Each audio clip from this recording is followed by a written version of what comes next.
नमस्कार, मैं प्रतिभा खेड़े आपका स्वागत करती हूँ अपने YouTube चैनल नॉलेज रेन में। हम यहाँ पर कक्षा 10वीं की सीरीज़ हल कर रहे हैं। अगर आपको मेरे वीडियोस पसंद आ रहे हैं तो कृपया इन्हें शेयर करिए, लाइक करिए और चैनल को सब्सक्राइब करिए। आज हम प्रश्नावली 3.1 हल करेंगे, जिसका प्रश्न नंबर 1 है, निम्न समस्याओं में रैखिक समीकरणों के युग्म बनाइए और उनके ग्राफीय विधि से हल ज्ञात कीजिए।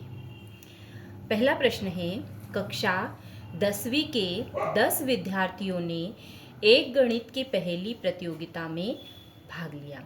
यदि लड़कियों की संख्या लड़कों की संख्या से 4 अधिक हो तो प्रतियोगिता में भाग लिए लड़कों और लड़कियों की संख्या ज्ञात कीजिए।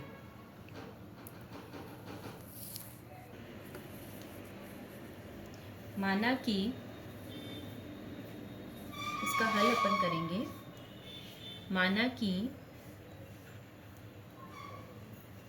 लड़कों की संख्या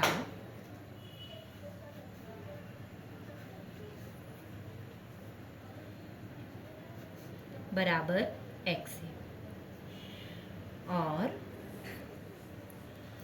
लड़कियों की संख्या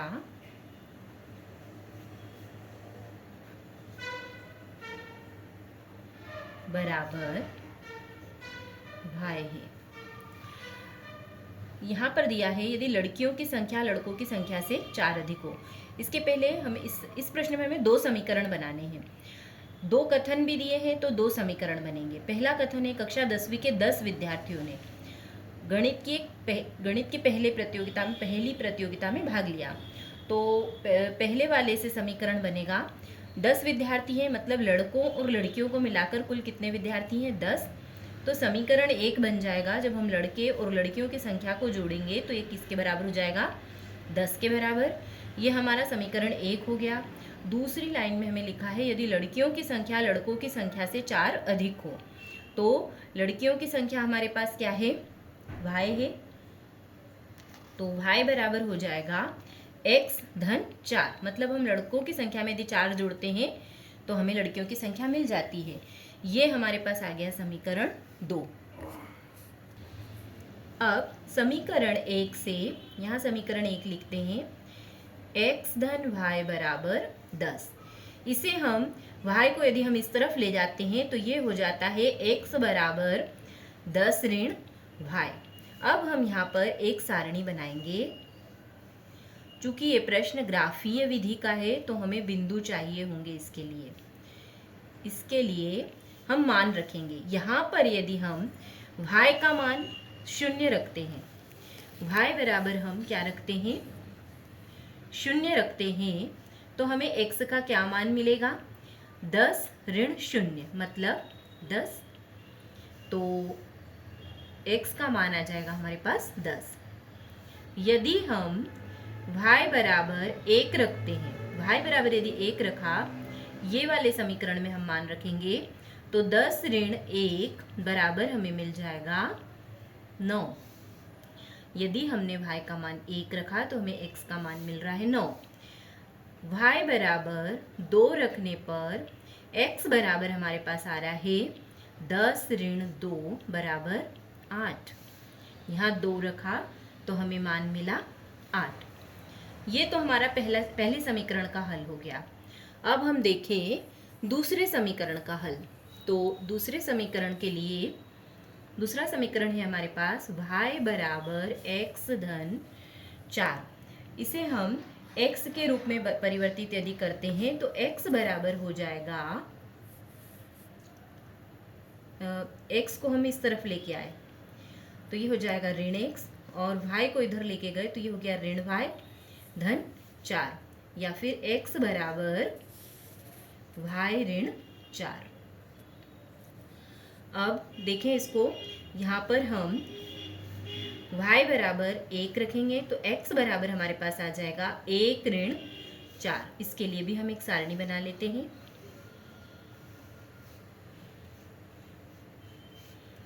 x y का मान हमने 1 रखा तो हमें x का मान क्या मिलेगा? 1 में से हम 4 को घटाएं, कितना आएगा? ऋण 3। तो y का मान 1 रखने पर x का मान कितना आया, ऋण 3 आया। y बराबर 0 भी रख लेते हैं। y बराबर हम 0 रखेंगे तो x का मान कितना आएगा, 0 ऋण 4 बराबर ऋण 4। 0 रखने पर क्या आ रहा है, ऋण 4।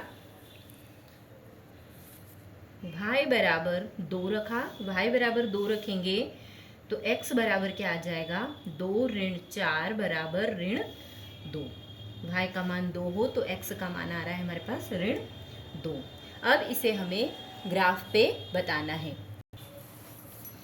हम यहाँ पर देखें, हमारे पास पहले समीकरण में जो बिंदु मिले हैं, जब हमने y बराबर 0 रखा हमें x बराबर 10 मिला है, y बराबर 1 रखने पर x बराबर 9 मिला है, y बराबर 2 रखने पर x बराबर 8 मिला है। तो हम पहला बिंदु दर्शाएंगे जब y बराबर 0 और x बराबर 10 है। ये हमारे पास ग्राफ पेपर है। इस पे ये होता है हमारे पास x अक्ष, ये होता है ऋण x अक्ष, ऊपर होता है y अक्ष और नीचे होता है ऋण y। यहाँ ऋणात्मक संख्याएं, यहाँ धनात्मक, इस तरफ ऋणात्मक और इस तरफ धनात्मक संख्याएं होती है। हमारा पहला बिंदु हमने देखा, हमारे पास क्या है, 0 और 10। y 0 है, x 10 है, तो y 0 मतलब 0 तो यही है हमारे पास। अब x पे 10 आगे बढ़ेंगे, x की तरफ धन वाला 10 है, तो ये 10 हम देखें ये वाला बिंदु आता है, तो ये बिंदु हमारे पास हो जाएगा 10 और 0। इसके बाद दूसरा बिंदु है हमारे पास 9 और 1, मतलब x 9 है और y क्या है, 1 है। तो यहाँ पर हम देखें x 9 ये रहा और y 1 ये रहा, ये 1 और ये 9, ये वाला बिंदु हमें मिलेगा। इसको हम लिख देंगे 9 1। इसके बाद तीसरा बिंदु जो हमने निकाला है वो देखें हम, तीसरे बिंदु में y बराबर 2 और x बराबर 8 है, तो y बराबर 2 तो ये है और x बराबर 8 जो है ये यहाँ जा रहा है, तो हमें ये बिंदु मिला, इसे हम लिख लेंगे 8 और 2। अब इस ग्राफ को हम स्केल की सहायता से एक लाइन खींचेंगे सीधी।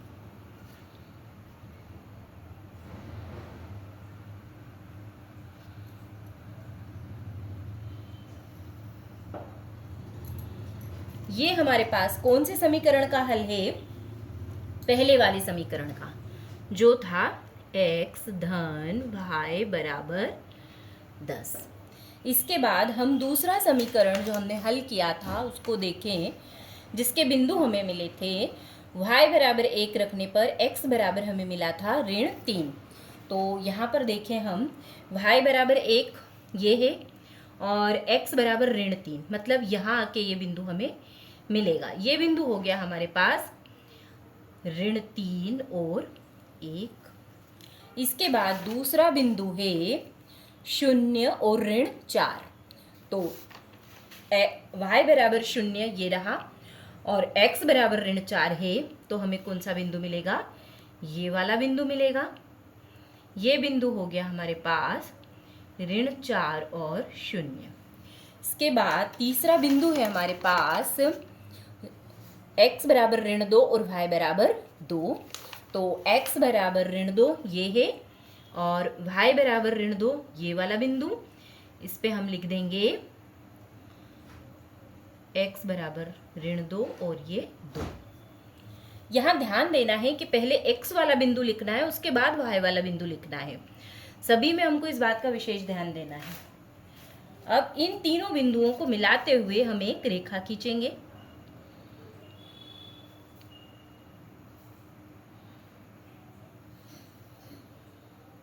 ये हमने एक रेखा खींच दी। ये हमारा कौन सा समीकरण है, जो दूसरा समीकरण हमने बनाया था, y बराबर x धन 4। ये दोनों किस बिंदु पर काट रहे हैं, ये इस बिंदु पर काट रहे हैं। ये कौन सा बिंदु है, तो यहाँ हम देखें ये x बराबर 3 और y बराबर क्या आ रहा है हमारे पास 7।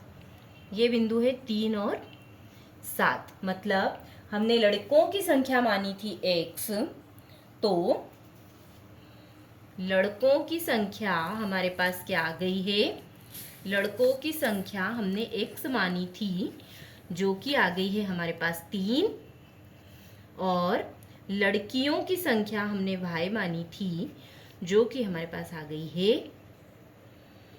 क्या आ गई है, 7। इस तरह से ये प्रश्न हल होगा। अब हम प्रश्न नंबर 2 हल करेंगे।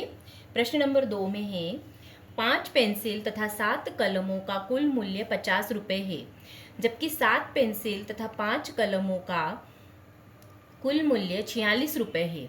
एक पेंसिल का मूल्य तथा एक कलम का मूल्य ज्ञात कीजिए। अब यहाँ पर हम क्या करते हैं, इसको हल करने के लिए जैसा पिछले प्रश्न में हमने माना था वैसे ही इस प्रश्न में भी हम मानेंगे। माना कि एक पेंसिल का मूल्य, एक पेंसिल का मूल्य x है, तो 5 पेंसिल का मूल्य कितना हो जाएगा, हमारे पास 5 पेंसिल है प्रश्न में, तो 5 पेंसिल का मूल्य, एक का x है तो 5 का कितना हो जाएगा, 5x। अब हम मानेंगे, माना कि एक कलम का मूल्य y है, तो ऐसे हमारे पास 7 कलम है तो 7 कलमों का मूल्य बराबर क्या हो जाएगा, हमारे पास 7y हो जाएगा। अब यहाँ पर जो दो कथन है उससे हमें 2 समीकरण बनाने हैं। 5 पेंसिल तथा 7 कलमों का कुल मूल्य कितना है, 50 रुपये है। इससे हमारा पहला समीकरण बनेगा 5x धन 7y बराबर 50, जबकि 7 पेंसिल तथा 5 कलमों का कुल मूल्य कितना है, 46 है। यदि इससे देखें तो क्या होगा, यहाँ पर कितनी दी है, 7 पेंसिल तो 7x धन 5 कलम है तो 5y बराबर हमें कितना दिया है, 46। ये हो गया हमारा समीकरण नंबर 1, ये हो गया समीकरण नंबर 2। अब इसे ग्राफीय विधि से हल करने के लिए हमें वैसे ही फिर से बिंदु निकालने पड़ेंगे। पहला वाला समीकरण हम लिखते हैं 5x धन 7y बराबर 50।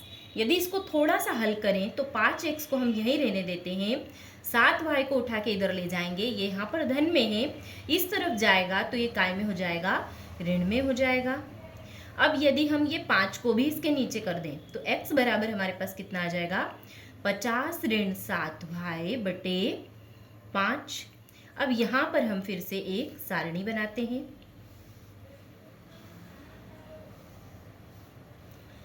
जिसमें हम x और y के मान रखेंगे। अब इस प्रश्न में हम देखें कि यदि हम y का मान 0 रखते हैं, y का मान यहाँ पर 0 रखते हैं तो ये पद पूरा 0 हो जाएगा, 5 से इसको काटेंगे तो 10 आ जाएगा, है ना। y का मान हम 0 रख सकते हैं। y बराबर 0 रखने पर क्या आ जाएगा, x बराबर 50 ऋण, ये वाला पद तो पूरा 0 हो जाएगा, 7 गुणित 0 मतलब 0 हो जाएगा, बटे 5 मतलब 50 बटे 5 बराबर कितना आ गया, 10। y का मान 0 रखने पर x का मान हमारे पास आया है 10।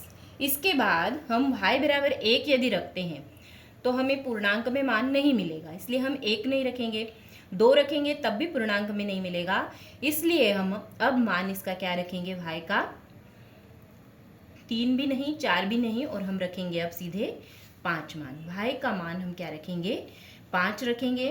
तो अब यहाँ पर हम अगली बार y का मान 5 रख रहे हैं तो x बराबर हमारे पास आ जाएगा 50 ऋण 7 गुणित 5 बटे 5। अब देखें 50 ऋण 7 पंजे 35 बटे 5, 35 को घटाएं इसमें से 50 में से तो कितना आएगा, 15 बटे 5। इसको जब हम काटेंगे तो हमारे पास क्या आ जाएगा, उत्तर 3। तो जब हमने y का मान 5 रखा हमें x का मान क्या मिला, 3 मिला। ये हमारे समीकरण 1 की सारणी हो गई। अब हम समीकरण 2 को हल करेंगे। समीकरण 2 है हमारे पास 7x धन 5y बराबर 46। इसकी भी हम सारणी बना लेते हैं यहाँ पे।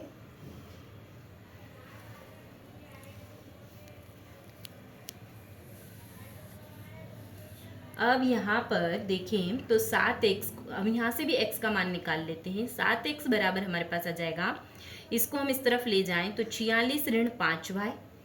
अब x को इसके नीचे ले जाएं तो x बराबर आ जाएगा 46 ऋण 5y बटे 7। अब यहाँ पर हम सबसे पहले y का मान क्या रखेंगे, 5 रखेंगे। यहाँ ऐसे मान रख के देखना पड़ेगा, यदि हम 0 रखते हैं तो ये 7 से 46 कटेगा नहीं, इसलिए पूर्णांक में हमको मान चाहिए, इसलिए हम पहले रखेंगे y का मान 5। थोड़ा सा इन प्रश्नों में हमें ध्यान देना पड़ेगा। 46 ऋण, जब हम 5 रखेंगे तो 5 गुणित 5 हो जाएगा बटे 7।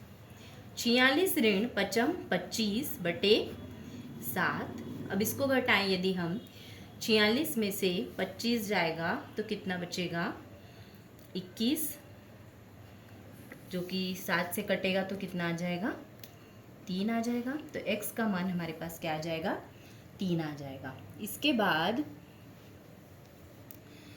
हम y बराबर क्या रख देंगे, 12 रखेंगे। y का मान हम रखेंगे 12, तो x बराबर 46 ऋण 5 गुणित 12 बटे 7।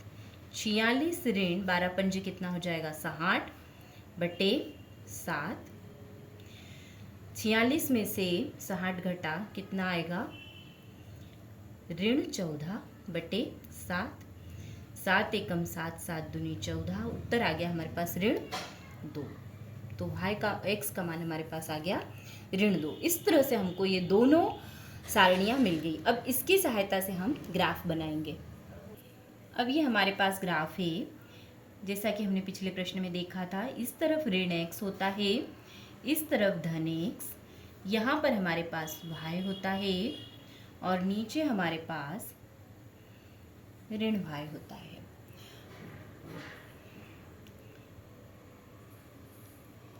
ऋण y, ठीक है। अब इसको हम हल करेंगे। हमारे पास पहला जो समीकरण था उससे हमें ये बिंदु मिले थे x y। जब y 0 था तो x बराबर क्या है हमारे पास, 10 है। तो यहाँ पर हम देखें y का मान 0 और x का मान क्या आ रहा है, 10, मतलब ये वाला बिंदु है। इसको हम लिखेंगे 10 0। इसके बाद दूसरा बिंदु कौन सा है हमारे पास, दूसरा बिंदु है जब y बराबर 5 है, x बराबर 3 है। तो देखें हम यहाँ पर y बराबर 5 यहाँ आएगा और x बराबर 3 ये रहा। जब हम इन दोनों को मिलाएंगे तो हमें ये वाला बिंदु मिलेगा। ये बिंदु हमारे पास हो गया 3 और 5। अब इन दोनों बिंदुओं को मिलाते हुए हम एक रेखा खींचेंगे।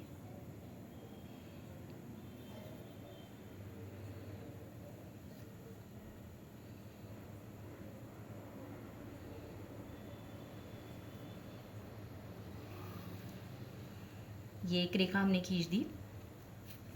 इसके बाद हम दूसरा समीकरण देखें। दूसरा समीकरण हमारे पास, उसमें हमें क्या कौन कौन से बिंदु मिले थे, x बराबर 3 है और y बराबर हमारे पास यहाँ पे 5 है।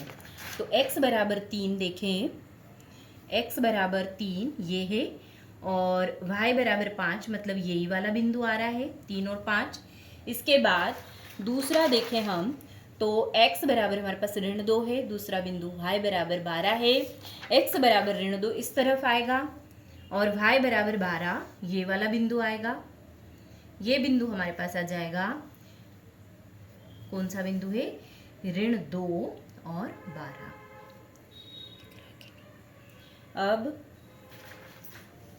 अब हम इन दोनों बिंदुओं को मिलाते हुए एक रेखा खींचेंगे। इन दोनों बिंदुओं को मिलाते हुए अब इसका जो कटान बिंदु है यही है 3 और 5। मतलब हमारे पास इस प्रश्न में हमने पेंसिल का मूल्य x माना था, तो एक पेंसिल का मूल्य कितना आ गया हमारे पास? एक पेंसिल का मूल्य हमारे पास आया है 3 और एक कलम का मूल्य हमारे पास आया है 5। ये इस प्रश्न का हल होगा। धन्यवाद। अगर आपको वीडियोस पसंद आ रहे हैं तो कृपया इन्हें शेयर कीजिए और चैनल को सब्सक्राइब कीजिए।